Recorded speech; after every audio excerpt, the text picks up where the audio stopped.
system. Your Excellencies, as you know, Doha on the 9th of September has suffered a treacherous attack that targeted the negotiating delegation of Hamas in a residential neighborhood that includes schools and diplomatic missions. As a result of this attack, 6 martyrs have fallen, including a Qatari national who serves in the internal security forces, and 18 people have been injured. This aggression was a violation against our sovereignty and a blatant violation that is unjustified of international law. But the whole world was shocked because of the circumstances of this heinous act, which we have classified as state terrorism. Unlike the claim of the Prime Minister of Israel, this attack is not a legitimate right to follow perpetrators of terrorism. It is an act of a diplomacy that is dedicated to political assassinations, and it undermines any diplomatic efforts aimed at ending the genocide against the people in Gaza. It is also an attempt to kill politicians who are members of a delegation that engages in negotiations with Israel while they were studying an American proposal. As you know, Qatar hosts, as a mediator during the negotiations, hosts delegations of Hamas and Israel. Qatari mediation has, in fact, achieved, in cooperation with Egypt and the USA, the release of hostages. And the last agreement was negated by Israel unilaterally, preventing an ability to reach a permanent ceasefire and the release of all hostages and the withdrawal of the occupying forces from the Gaza Strip and the humanitarian access and the release of Palestinian prisoners. They visit our country and plot to attack it. They negotiate with delegations and plot to assassinate the members of the negotiation teams. It is difficult to cooperate with such a mentality that does not respect the most minimum standards of cooperation. It is impossible. Is this not the definition of a rote government? The delegation, they consider negotiations a continuation of war in other means and a way to delude the Israeli public opinion. If the release of Israeli hostages is the end of war, the government of Israel is abandoning the notion of releasing the hostages. Their goal is to destroy Gaza so that it is unlivable and where no one can study or receive treatment. In other words, end the viability of the Gaza Strip to displace its population. Therefore, the Israeli leader wants to continue war. He believes in what is called Greater Israel. He believes that war is an opportunity to expand settlements and to change the status quo in the holy sites, at Quds Sharif. He also plots for attacks in the West Bank and expansion. This imposition is the goal of this war.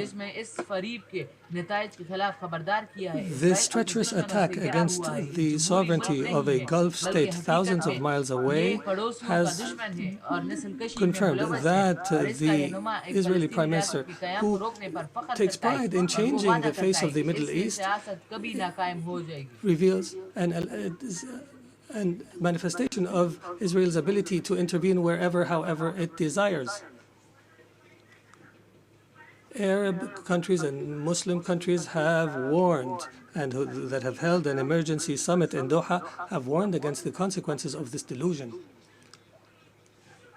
Israel is not a democratic country surrounded by enemies, but in fact, it is an enemy to its surrounding neighbors, and it's engaged in a genocide, and its leader is proud of preventing the establishment of a Palestinian state, and he promises that such a state will never be established.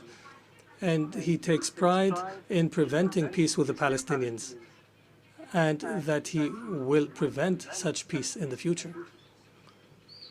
Israel is surrounded by states either who have signed a peace agreement or who are committed to the Arab Peace Initiative. But Israel does not make do with truces and settlements. It desires to impose its will on its surrounding Arab neighbors. And everyone who believes so is, and everyone who opposes its will is either anti-Semitic or a terrorist. Even Israel's allies realize this fact and reject it. And here we are today where we witness an international solidarity movement that is similar to the international movement against apartheid last century. And I would be remiss not to express my appreciation with the solidarity we have received in Qatar after the attack, including the statement by the Security Council that has condemned the attack.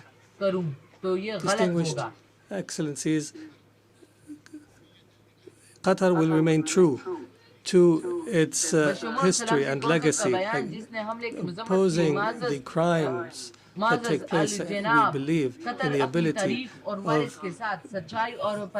reconciling interests with security. We will continue to speak truth, and we will engage in diplomacy when our enemies find it easier to use weapons. We have engaged to mediate an end to the war and allow for humanitarian access and release hostages, and we have faced disinformation campaigns. However, these campaigns will not deter us. We will continue our efforts in cooperation and partnership with Egypt and the United States of America. We are firmly convinced that peace can only be achieved in our region through a firm position from the Security Council, from accepting and tolerating the occupation's crimes,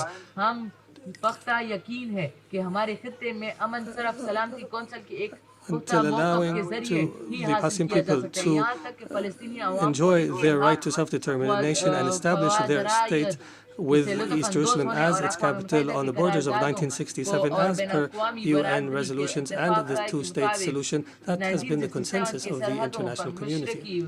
We appreciate the role of states that have recognized the state of Palestine. There is no doubt that such recognition is morally important because it sends a message that violence and more violence will not succeed in liquidating a just cause such as the cause of Palestine, and we urge more states to recognize the state of Palestine. We believe that instability knows no border and that humanity's destiny is intertwined. Therefore, Qatar has continued its diplomatic efforts to contribute to the settlement of other crises, such as in Ukraine and wars in Africa. And our persistence have continued with partners in Africa in order to draft peace agreements. Most importantly was the signing of a declaration of principles in Doha between the DRC and the Congo River Alliance in March. Our efforts support the leadership of the U.S. to achieve a peace agreement in the east of the country, and Qatar will continue to engage as an international partner in order to achieve the peaceful settlement of conflicts and to seize opportunities to establish global peace. Your Excellencies, some states in our region still suffer the lack of security and stability. However, there is hope through some positive developments.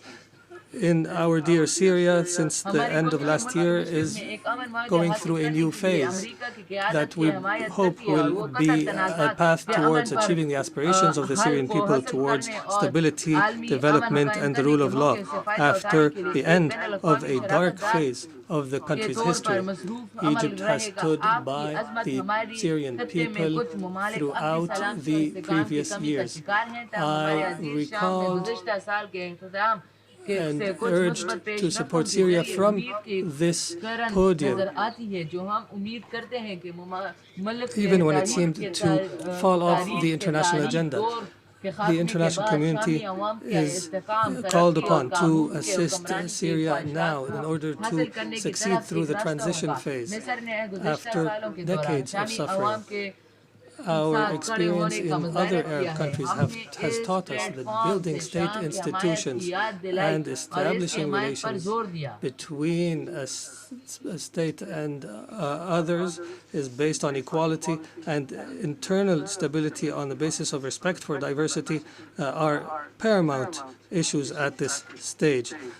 Qatar will not spare an effort to provide the necessary support to our brothers and sisters in Syria.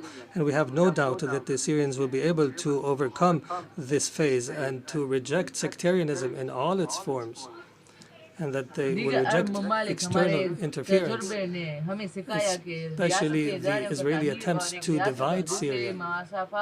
And the conduct of Israel that is as though all areas south of Damascus are areas of Israeli influence. The Middle East has also witnessed positive developments through the election of President Ahmed Joseph Aoun in Lebanon and the appointment of Mr. Al-Salam as a prime minister, which is a step towards stability in the country.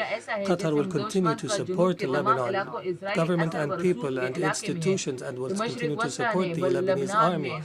We emphasize the need to implement Security Council Resolution 1701 and the withdrawal of Israeli forces from the areas it occupied during the last war, and to end Israeli interference in internal Lebanese affairs. For Sudan, the people in Sudan continue to suffer an unprecedented humanitarian crisis because of the continued violence. We call once again on all parties to prioritize the national interest and to engage in a comprehensive dialogue that leads to a permanent peace and that preserves the unity of Sudan and its territorial integrity and independence, and that achieves development and stability. We declare our support for all international efforts that aim to achieve this goal. Distinguished Excellencies, Doha has always been a global capital that hosts major events in all spheres, and an area where leaders convene and decision makers from around the world to engage in negotiations and the formulation of solutions. Doha will host the Second World Summit for Social Development from the 4th to 6th November this year, and we look forward to welcoming you all during this conference. There is no doubt that the trust of the international community in Qatar is based on our successes in the past throughout the years. And accordingly, based on this legacy, we have submitted our application to host the Olympics, believing that sports is not just competition, but a bridge between cultures and a means to promote peace and understanding. And as such, we have also organized and hosted the FIFA World Cup, proving that we are able of hosting sporting events of this magnitude. In conclusion, the state of Qatar, realizing the seriousness of the challenges facing the international community, commits to our partnership in seeking truth, peace, and justice in international relations. Thank you, and may the peace of God be upon you.